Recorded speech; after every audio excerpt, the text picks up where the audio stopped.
بہار باغ ایمان حضرت فاروق اعظم ہے۔ بہار باغ ایمان حضرت فاروق اعظم ہے۔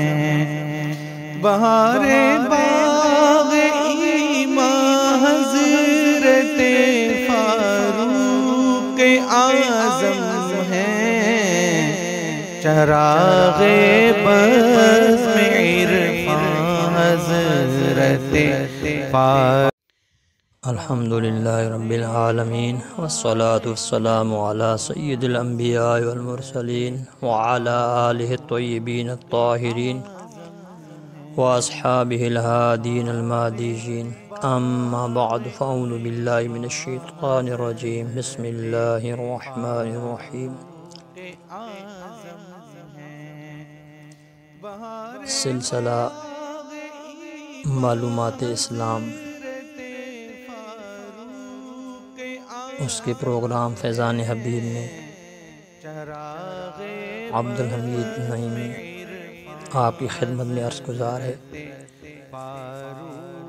آج ہمارا موضوع ہے حضرت سیدنا فاروق اعظم رضی اللہ تعالی عنہ کے اوصاف اور متفرق شانیں۔ اللہ تبارک و تعالی نے حضرت سیدنا عمر فاروق رضی اللہ تعالی عنہ کو بے شمار اوصاف نصیب فرمائے، متعدد شانیں نصیب کی۔ حضرت سیدنا ابو بکر صدیق رضی اللہ تعالیٰ عنہ نے آپ کے بارے میں فرمایا کہ میں نے نبی پاک صلی اللہ تعالیٰ علیہ وسلم کو یہ فرماتے ہوئے سنا، ما طلعت الشمس علی رجل خیر من عمر، نہیں طلوع ہوا سورج کسی شخص پر جو حضرت عمر سے اچھا ہو، یعنی آپ سب سے اچھے ہیں۔ حضرت عمر رضی اللہ تعالیٰ عنہ نے حضرت ابو سفیان رضی اللہ تعالیٰ عنہ کی بیٹی کا رشتہ طلب کیا، انہوں نے انکار کر دیا۔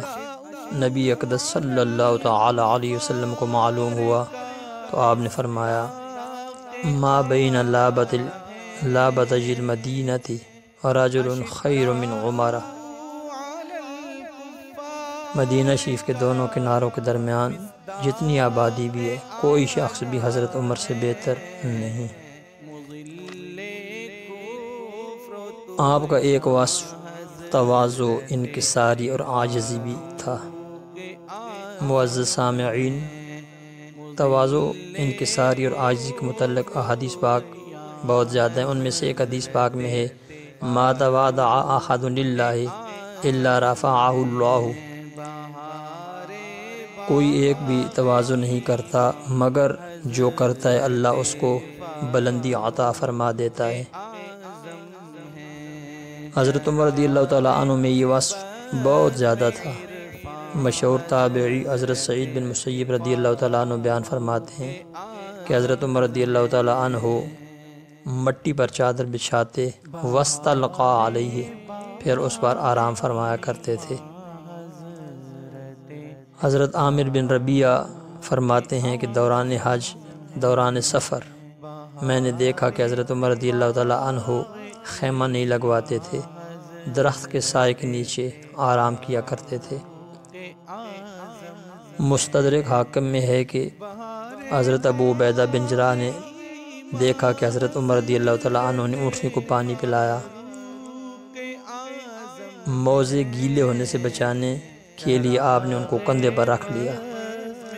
حضرت ابو عبیدہ فرماتے ہیں کہ میں نے عرض کی کہ اتار دیجئے، لوگ کیا کہیں گے؟ تو آپ نے فرمایا، اگر آپ کے علاوہ کوئی اور یہ بات کہتا میں اس کو نشان عبرت بنا دیتا، لیکن آپ کو کچھ نہیں کہتا، آپ امین امت ہیں۔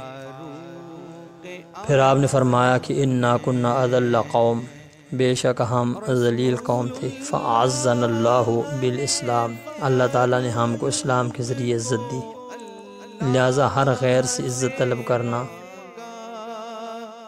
اگر ہم چاہیں عزت طلب کریں، اذلنا اللہ، اللہ ہمیں رسوا کر دے گا۔ حضرت ذر سے روایت فرماتے ہیں کہ نماز عید کو ہم گئے، میں نے دیکھا یمشی حافیہ، حضرت عمر رضی اللہ تعالیٰ عنہ بھی عید کی نماز کو جا رہے تھے لیکن ننگے پاؤں تھے، یہ ان کی عاجزی کی وجہ سے تھا۔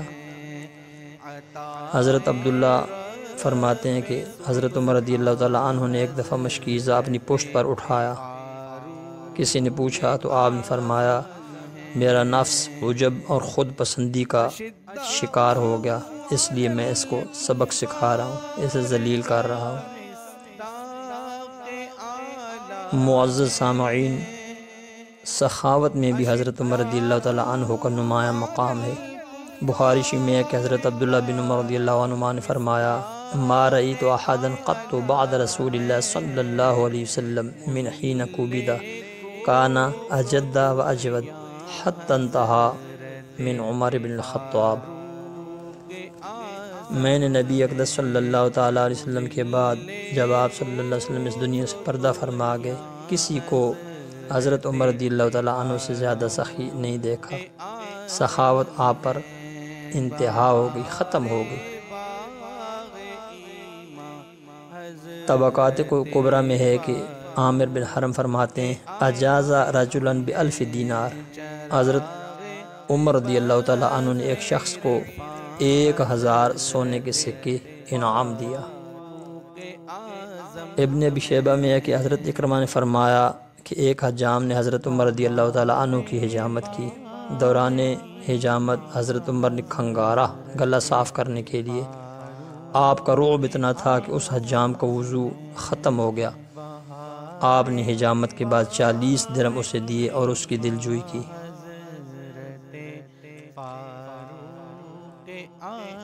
رائے خدا میں خرچ کرنا یہ بھی آپ کا خصوصی وصف تھا۔ بخاری شریف میں ہے کہ حضرت مجاہد فرماتے ہیں کہ حضرت ابو موسیٰ اشعری سے حضرت عمر نے فرمایا کہ ایک لونڈی میرے لیے خرید کر بھیج دیجیے، انہوں نے بھیج دی، وہ آپ کو پسند آئی، بہت خوبصورت تھی، آپ نے اسی وقت آزاد کر دی اور یہ آیہ مبارکہ تلاوت فرمائی لن تنالوا البر حتی تنفقوا مما تحبون، تم نیکی کے اعلیٰ درجے کو اس وقت تک نہیں پہنچ سکتے جب تک اپنی پسندیدہ چیزوں میں سے خرچ نہ کرو۔ خیبر کے مال میں سے کچھ زمین آپ کو ملی، وہ آپ کو پسند آئی، نبی اقدس صلی اللہ علیہ وسلم سے مشورہ کیا تو آپ نے فرمایا کہ اپنی ملکیت میں رکھو اور اس کی آمدن اللہ کی راہ میں خرچ کر دو۔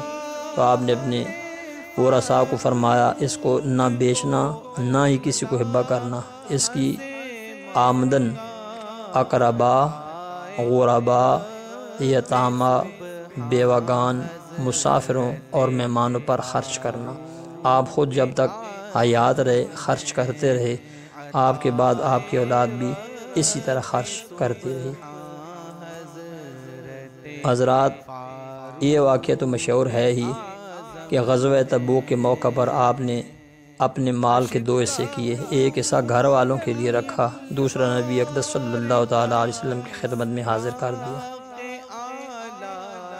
فہم و فراست بھی آپ کا وصف اور آپ کی شان ہے۔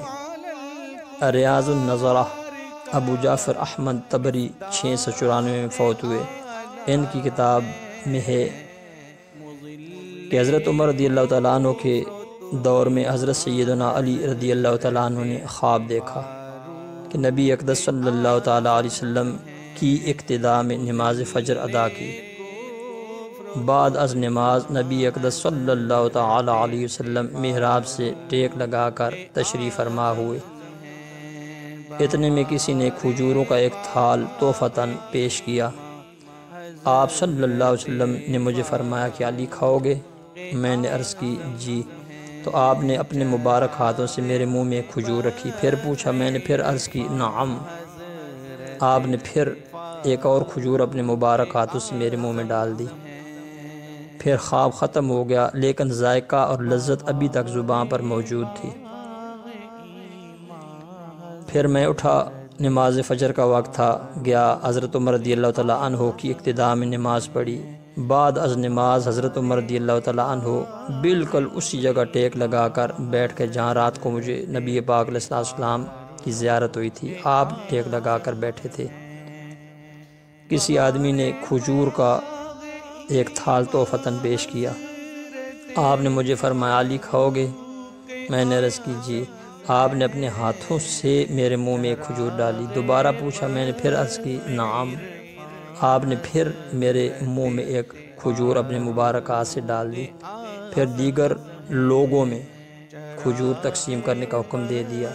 مجھے اور بھی خواہش تھی کہ مجھے اور بھی کھجوریں ملیں، تو آپ رضی اللہ تعالیٰ عنہ نے میری طرف دیکھ کر فرمایا یا اخی، اے پیارے بھائی، لو زادک رسول اللہ صلی اللہ علیہ وسلم لیلتک لزدناک، اگر رات کو تجھے نبی اقدس صلی اللہ تعالیٰ علیہ وسلم ان 2 سے زیادہ کھجوریں دیتے تو ہم بھی تجھے 2 سے زیادہ دیتے۔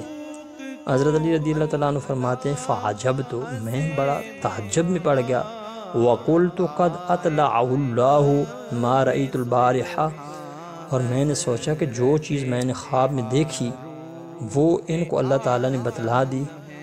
تو مجھے مسکرا کر فرمایا یا علی المؤمن ینظر بنور اللہ، اے علی ایمان والا اللہ کے نور سے دیکھتا ہے۔ تو میں نے کہا واقعی صدقت یا امیر المؤمنین، آپ نے سچ کہا ہے۔ لذت کھجور کی اور ذائقہ بالکل ویسا ہی تھا جیسا کہ من ید رسول اللہ صلی اللہ علیہ وسلم، جیسا کہ نبی اقدس صلی اللہ تعالیٰ علیہ وسلم نے میرے منہ میں کھجور ڈالی تھی، اس کا ذائقہ تھا اور اس کی لذت تھی۔ اللہ تبارک و تعالیٰ سے دعا ہے کہ ہمیں اس مقبول بارگاہ ہستی کے صدقے اخلاص کے ساتھ للہیت سے دین متین کی خدمت کی توفیق عطا فرمائے۔ رسول اللہ نے فاروق کو اللہ سے مانگا، رسول اللہ نے فاروق کو اللہ سے مانگا، عطائے رب سبحان حضرت فاروق اعظم ہیں، عطائے رب سبحان حضرت فاروق اعظم